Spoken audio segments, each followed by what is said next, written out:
Chaque jour, en France, 1000 personnes sont agressées, 600 cambriolages sont enregistrés. La lutte contre ces violences qui empoisonnent notre quotidien, c'est une information Europe 1. Le ministre de l'Intérieur, Bruno Retailleau, donne des consignes aux préfets pour mettre en place un plan d'action d'ici le 15 janvier prochain. Les vols, c'est un fléau auquel sont confrontés les pharmaciens à Marseille, excédés par ces pillages de plus en plus nombreux. Les pharmaciens s'unissent pour trouver une parade aux voleurs. Des crèmes solaires, du maquillage, mais aussi des compléments alimentaires. Les voleurs s'attaquent au rayon parapharmacie. Excédés, les pharmaciens de Marseille tentent de s'organiser. Reportage Europe 1 de Stéphane Burgat.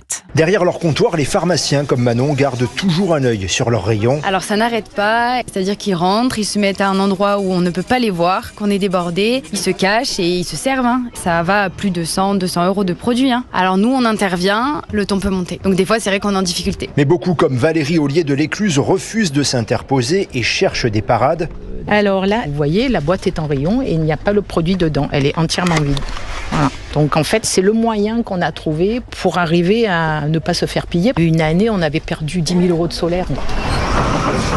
Quand les antivols ne suffisent plus, certains, comme Stéphane Pichon, boostent leur vidéosurveillance avec l'intelligence artificielle. C'est l'intelligence artificielle qui regarde les mouvements des mains et souvent il voit par exemple une personne prendre une boîte et il va voir si elle met par exemple le produit dans son sac. On reçoit une alerte sur le téléphone qui va dire attention, suspicion de vol. Autre possibilité, payer des vigiles, mais seules les plus grosses officines peuvent se permettre une telle dépense. Marseille, Stéphane Burgat, Europe 1.